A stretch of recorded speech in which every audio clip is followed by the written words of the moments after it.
Hello and welcome back to my channel. My name is Sunita Kataria. Today I will discuss Ode to the Nightingale by John Keats. John Keats is famous for his 6 odes, and today I will cover one of the famous 6 odes, Ode to the Nightingale. The main point to note that this poem is composed only in one day and the publication of the poem is 1819.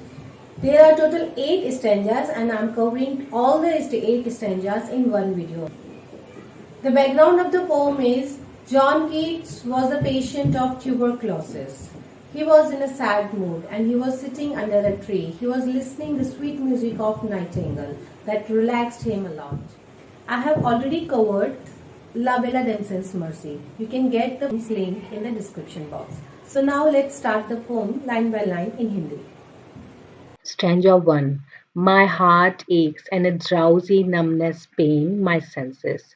John Keats यहाँ बोलते हैं कि मेरा heart दुखता है and drowsy numbness pain my senses, और जो उनकी इंद्रियां हैं, जो उनकी सेंसेस हैं, वो ड्राउजी का मतलब है सुस्त हो जाना, लेजी पड़ गई हैं, और नमनेस मतलब सुन्न हो गई हैं।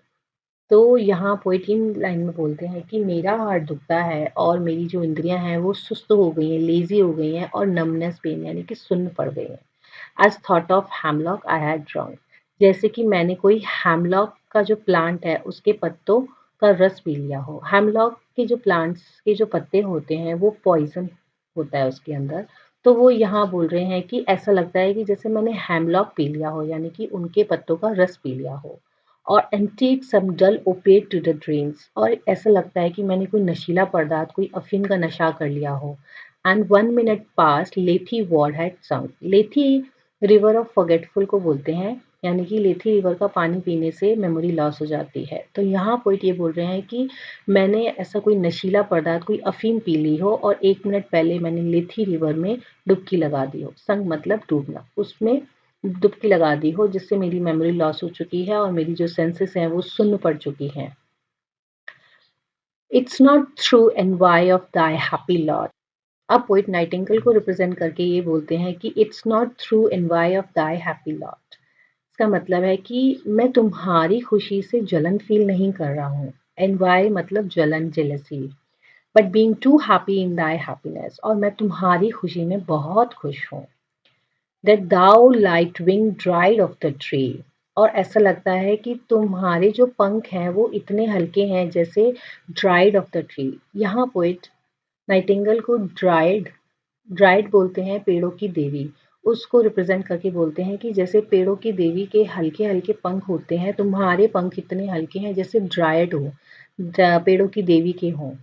इन some melodious plot of peach and green and shadow numberless, और तुम एक ऐसी जगह से आई हो जो मेलोडियस है, बहुत ही अच्छी जगह से तुम आई हो, ऑफ पीच एंड ग्रीन, और जहाँ पर जैसे बीच में ग्रीनरी होती है, बड़े बड़े पेड़ लगे होते हैं, इस जगह से तुम आई हो। एंड शैडो नंबरलेस, और वो जो प्लांट्स हैं, जो ग्रीनरी है, जो बड़े बड़े पेड़ लगे हुए हैं जैसे बीच पे लगे होते हैं, उनकी जो शैडो है वो नंबरलेस है, हम काउंट नहीं कर सकते। Singest of summer in full throated ease, इसका मतलब है कि तुम समर के सीजन में पूरी आवाज तेज करके आराम से गाना गा रही हो। ईज का मतलब है आराम, फुल थ्रोटेड मतलब पूरी तेजी से तुम समर के सीजन में गाना गा रही हो। Stanza second. Oh, for a draught of vintage that had been cool the long age in the deep delved earth. यहाँ जॉन कीट्स वाइन पीना चाहते हैं और वो ये कहते हैं कि मैं एक ऐसी वाइन पीना चाहता हूँ, विंटेज का मतलब है वाइन, जिसको लंबे समय से जमीन के नीचे, डीप डेल्व अर्थ का मतलब है जमीन के नीचे गड्ढा खोद के बहुत ही लंबे समय तक रखी गई हो। मुझे एक ऐसी वाइन पीनी है, और ये क्यों पीनी है? Testing of flora and the country green, flora एक तरह का फ्लावर होता है और वो उस वाइन को इसलिए पीना चाहते हैं ताकि उस फ्लावर के टेस्ट को महसूस कर सके, उस फ्लोरा का स्वाद आ सके, और धरती की हरियाली, कंट्री ग्रीन मतलब धरती की जो हरियाली है, इन दोनों का टेस्ट उसमें आ जाए, इस तरह की वो वाइन पीना चाहते हैं। कहने का मतलब है कि कीट्स नेचुरल ब्यूटी को अपने अंदर समाना चाहते हैं। Dance provincial song in sunburn mid, और वो उस कंट्री का डांस को टेस्ट करना चाहते हैं और वो जो सॉन्ग आपस में गाते हैं उसको महसूस करना चाहते हैं उस वाइन में। और जो ये सनलाइट है उसकी खुशी, ऐसी वाइन चाहिए जिसमें सनलाइट की खुशी हो। मिर्त का मतलब है खुशी, सनबर्न का मतलब है जो सनलाइट होती है उसकी जो खुशी होती है उसको वो उस वाइन के अंदर पीना चाहते हैं, महसूस करना चाहते हैं। O for a beaker full of warm south. Beaker का मतलब है प्याला। उनको एक ऐसा प्याला चाहिए जो पूरी तरह से गर्म हो, साउथ से हो। साउथ का वेदर गर्म रहता है इसलिए उनको साउथ से एक प्याला चाहिए। फुल ऑफ ट्रू, जो सच्चा हो, ऐसा प्याला जो सच्चा हो। द ब्लशफुल हिपोक्रेन। हिपोक्रेन फ्रेंड्स एक तरह का फाउंटेन होता है जिसके दो विंग्स होते हैं। उन दोनों ही विंग्स की तरफ से पानी आता है और हिपोक्रेन फाउंटेन का पानी पीने से पोइटिक इंस्पिरेशन मिलती है। तो यहाँ पोइट ये बोलना चाहते हैं कि उन्हें एक ऐसा प्याला चाहिए जो साउथ का हो, जो सच्चा हो, और वो लाल कलर के हिपोक्रेन यानी कि वो उस फाउंटेन का पानी पीना चाहते हैं जिससे मुझे पोइटिक इंस्पिरेशन मिले। With bearded bubbles winking at the brim. Brim का मतलब है किनारा। और उस प्याले के ऊपर मोतियों की तरह बबल्स विंक करते हैं यानी कि बबल्स फूटते हों। एक ऐसा प्याला चाहिए। यहाँ कीट्स की बहुत ही अच्छी इमेजिनेशन प्रेजेंट की गई है कि वो एक ऐसी वाइन पीना चाहते हैं जो बहुत लंबी समय से धरती के नीचे पड़ी हो और उसको पीने से मुझे फ्लोरा का टेस्ट आए, कंट्री की जो ग्रीनरी है वो मुझे टेस्ट दे, वहाँ का डांस, वहाँ के सॉन्ग और जो वहाँ की सनलाइट है उसमें जो खुशी मिलती है वो सबको मैं महसूस करूँ उस वाइन को पीने से। और एक ऐसा प्याला जो साउथ से हो, जो सच्चा हो, जो हिपोक्रेन पानी से पानी को मैं पीऊँ जिससे मुझे पोएटिक इंस्पिरेशन मिले और उस प्याले में बीरिड बबल्स यानी कि मोतियों की तरह बबल्स टूटे। और ऐसी वाइन पीने से क्या होगा? एंड पर्पल स्ट्रेन माउथ, मेरा जो माउथ है, मेरा जो मुँह है उस पे पर्पल कलर के निशान हो जाएँगे यानी कि मेरा माउथ पर्पल कलर का हो जाएगा। दैट आई माइट ड्रिंक, और इसे मैं पीना चाहता हूँ, and leave the world unseen, और इस संसार को बिना देखे छोड़ना चाहता हूँ। And with thee fade away. Fade away का मतलब है गायब हो जाना, और तुम्हारे साथ गायब हो जाना चाहता हूँ। और कहाँ? Into the forest dim. Dim मतलब धुंधली रोशनी। जो जंगल की जो धुंधली रोशनी है उस रोशनी में मैं तुम्हारे साथ गायब हो जाना चाहता हूँ। इस संसार को छोड़ देना चाहता हूँ। मैं ऐसी वाइन पीना चाहता हूँ। Fade far away, dissolve and quite forget. अब पोइट नाइटिंगेल से ये बोलते हैं कि मैं तुम्हारे साथ दूर दूर तक गायब हो जाना चाहता हूँ। फेड फार अवे मतलब दूर दूर तक चला जाना चाहता हूँ, गायब होना चाहता हूँ। डिजॉल्व मतलब अपने आप को पूरा खत्म कर देना चाहता हूँ। एंड क्वाइट फॉरगेट, और जो भी मेरे दुख हैं जो उन्होंने स्टैंजा 1 में डिस्कस किए थे वो सब दुखों को मैं भूल जाना चाहता हूँ। What thou among the leaves has never known, और तुम इन पेड़ों की पत्तियों पर बैठ करके इन दुखों के बारे में कभी नहीं जान पाओगे। अब पोएट उस वर्ल्ड के बारे में बात करते हैं जिस वर्ल्ड में वो रहते हैं, और उनका जो संसार है वो किससे भरा हुआ है? The weariness, the fever and the fret. Weariness मतलब एग्जॉशन, जो थकावट होती है। फीवर मतलब यहाँ बीमारी को बताया गया है, और फ्रेट मतलब जेलसी। एक ऐसा संसार जिसमें एग्जॉशंस है, बीमारियां हैं और जेलसी है, और यहाँ पर where men sit and hear each other groan. Groan का मतलब है तड़प, पीड़ा। यहाँ पर लोग बैठ करके एक दूसरे की पीड़ा और तड़प के बारे में डिस्कस करते हैं। Where palsy shakes a few sad last grey hair. यहाँ बूढ़े लोगों को जो दुखी हैं उनको एक पैल्सी नाम की बीमारी लगी हुई है। वेयर यूथ ग्रोथ पेल, और जहाँ पर जवानी फीकी पड़ चुकी है। स्पेक्ट्रम थिन एंड डाइज, इसका मतलब है कि उनकी जो ग्रोथ है वो बहुत थिन है यानी कि वो बहुत दुबले पतले हैं और जल्द ही वो मर जाते हैं। Where but to think is to be full of sorrow, और जहाँ पर सोचने से हम दुखों से और निराशा से भर जाते हैं। And leaden eyes, leaden eyes का मतलब है भारी आंखें, जहाँ ज्यादा सोचने से हमारी आंखें भारी हो जाती हैं और हम निराशा से भर जाते हैं। डेस्पेयर मतलब निराशा। Where beauty can not keep her lustrous eyes, और जहाँ खूबसूरती भी आंखों की चमक को नहीं बचा सकती। लस्ट्रस आइज का मतलब है चमकती हुई आंखें। और new love find at them beyond tomorrow, और जो नया नया प्यार है वो भी 2 दिन तक नहीं रह सकता, मतलब वो भी समय के साथ खत्म हो जा सकता है, कल तक भी नहीं रहता है। कहने का मतलब है कि मैं ऐसे संसार को तुम्हारे साथ छोड़ करके जाना चाहता हूँ। Stanza 4. Away, away, for I will fly to thee, not charioted by Bacchus and his parts. Poet अब नाइटिंगेल को ये बोलते हैं कि away away for I will fly to thee, दूर दूर तक मैं तुम्हारे साथ उड़ जाऊंगा, not charioted by Bacchus and his parts. Friends, Bacchus बोलते हैं गॉड ऑफ वाइन को, गॉड ऑफ वाइन और उसके फॉलोअर्स किसके रथ पर नहीं, किसके ऊपर जाऊंगा मैं तुम्हारे साथ उड़ करके, but on the व्यूलेस wings of Poaceae, यानी कि जो पोइट्री के जो विंग्स हैं, जो इनविजिबल विंग्स हैं, मैं उसके ऊपर चढ़ के तुम्हारे साथ उड़ जाऊंगा। Though the dull brain perplexes and retard, perplexes का मतलब है कंफ्यूज, मेरा जो दिमाग है यानी कि जो मेरा डल दिमाग है वो मुझे कंफ्यूज करता है, और रिटार्ड्स मतलब मेरी जो स्पीड है वो कम कर देता है, मुझे डिले कर देता है। ऑलरेडी विथ थी, मैं तुम्हारे साथ हूँ, फिर भी पहले से ही मैं तुम्हारे साथ हूँ। अब पोइट उसके साथ उड़ उड़ रहे हैं, इमेजिन कर रहे हैं कि मैं नाइटिंगेल के साथ उड़ रहा हूँ, और वहां पर वो क्या देखते हैं, the tender is the night, night का जो स्वरूप है वो कैसा है, सॉफ्ट है, जेंटल है, रात बहुत ही ज्यादा जेंटल है, सॉफ्ट है। And haply the queen moon is on her throne, और जो रात की रानी है वो अपने सिंहासन पर है। क्लस्टर अराउंड बाय ऑल हर स्टेरी फेस, क्लस्टर का मतलब है ग्रुप, किसका ग्रुप, स्टेरी फेस, यानी कि जो चमकते हुए सितारे हैं उस सितारों के ग्रुप से वो घिरी हुई है रात की रानी। But here there is no light, और यहाँ पर कोई भी लाइट नहीं है, कोई भी रोशनी नहीं है। Save what heaven is with breezes bloom through verdurous gloom and winding mossy ways. Save का मतलब है सिवाय, सिवाय उस थोड़ी सी रोशनी के जो हेवन से आ रही है, हवा के चलने से धीरे धीरे वो रोशनी थोड़ी थोड़ी आ रही है, और ये हवा कहाँ से चल के आ रही है, through verdurous gloom and winding mossy ways. Verdurous gloom का मतलब है जो बड़े बड़े झाड़ीदार पेड़ होते हैं उन पेड़ों के बीच में से वो हवा धीरे धीरे आ रही है।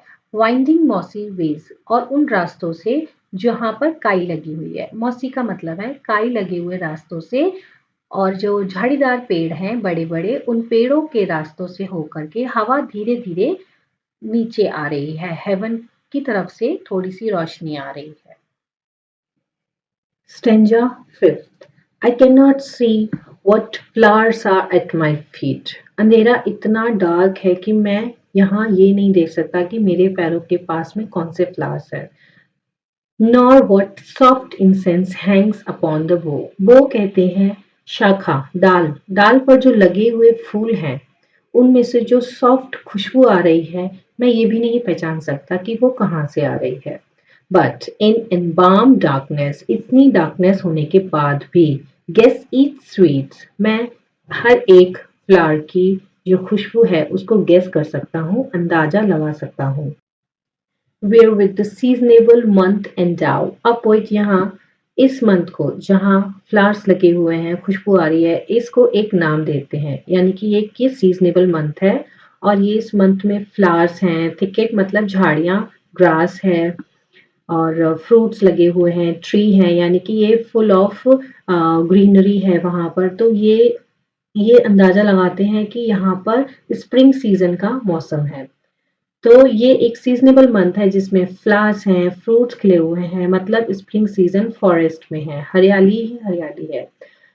आगे के स्टेंजा में पोएट 3 तरह के फ्लावर की बात करते हैं, हैथ्रॉन, एग्लेटाइन एंड वॉलेट। ये जो 3 फ्लावर्स हैं, while Hatron and the pastoral eglantine fast feeding violets covered up in leaves.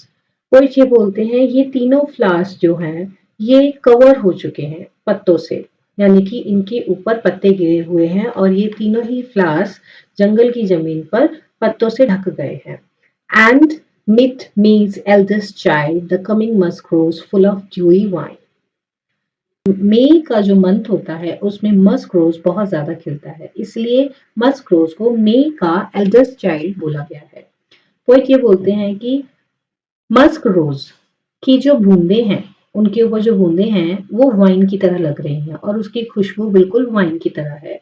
उन मस्क रोज पर the murmurous haunts of fly on summer eve, summer के सीजन में मक्खियों ने उसमें अपना घर बना रखा है, जगह बना रखी है और वो क्या कर रही हैं, मरमर कर रही हैं, यानी कि मक्खियों की जो आवाज होती है मरमर करने की, वो मस्क रोज पर अपना जगह बना दी है और वो उसके ऊपर मरमर कर रही है। स्टेंजा 6, डार्कलिंग आई लिसन, इतने अंधेरे में भी मैं तुम्हारा गाना सुन पा रहा हूँ। पोइट यहाँ नाइटिंगेल को ये बोलते हैं। And for many a time I have been half in love with easeful death. Easeful का मतलब है आरामदायक मृत्यु। मैं कई बार मृत्यु के प्यार में पड़ चुका हूँ। हाफ इन लव मतलब आधा प्यार में पड़ चुका हूँ। इसका मतलब है कि पोइट ने कई बार डेथ को फेस किया है।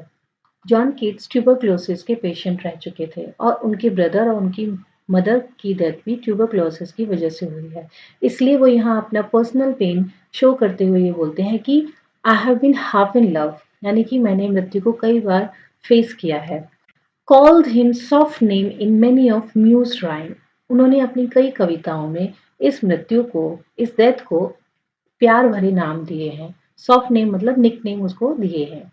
और ये क्यों दिए हैं? To take into the air my quiet breath, और मेरी जो सांसें हैं उनको शांत करने के लिए, यानी कि मैं संसार को छोड़ दूं, मुझे डेथ आ जाए। Now more than ever seems it rich to die, और ये वो सही समय है मरने का। यहाँ पोइट ये बोलते हैं कि अभी जो समय है वो राइट टाइम है मरने का। क्यों है? See to cease upon the midnight with no pain. Cease upon मतलब बंद करना। अंधेरे में, यानी कि मिडनाइट का जो समय हो रहा है, आधी रात का जो समय है, तुम्हारा गाना सुनते सुनते बिना किसी दर्द के आधी रात में मैं अपनी आंखें बंद कर दूं, यही वो सही समय है। While thou art pouring forth thy soul abroad in such an ecstasy. ecstasy का मतलब है परम आनंद। तुम्हारा गाना इतना मीठा है, इतना स्वीट है, जैसे आनंद की अवस्था में तुम अपनी पूरी आत्मा को बाहर निकाल रहे हो।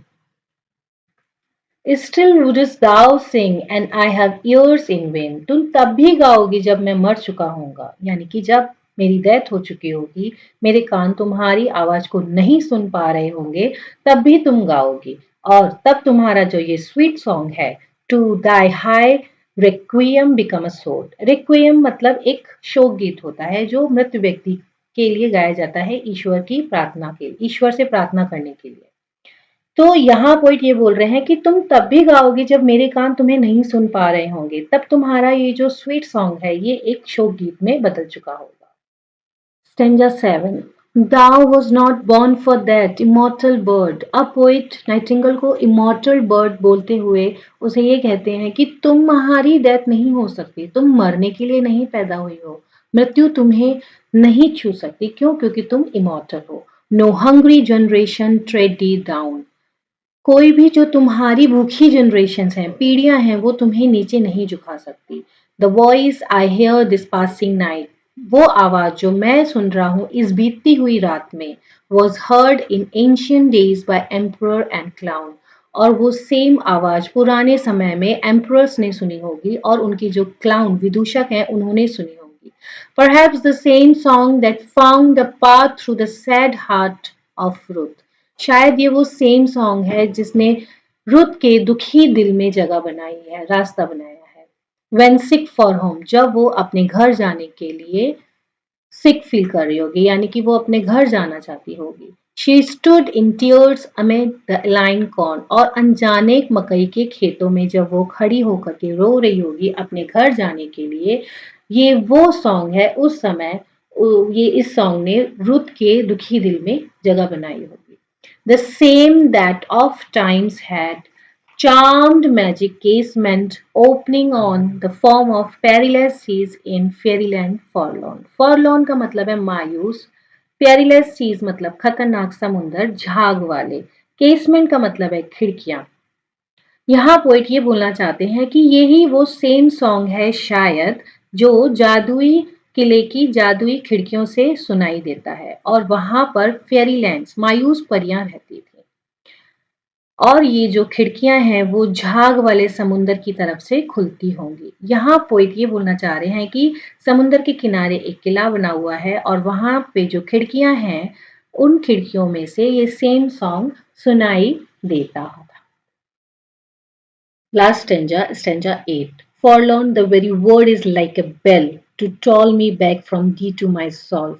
फॉरलॉन का मतलब है निराशा, अकेलापन, मायूसी। ये जो वर्ड है फॉरलॉन, ये मुझे एक घंटी की तरह लग रहा है, बिल्कुल एक घंटी की तरह लग रहा है। और ये जो वर्ड है to toll me back from thee to my sole self, ये मुझे तुमसे दूर वापस अकेले में भेज रहा है। टॉल मी का मतलब है left to right, life to right, उसको एक अलार्म की तरह किड्स को जगा रहा है।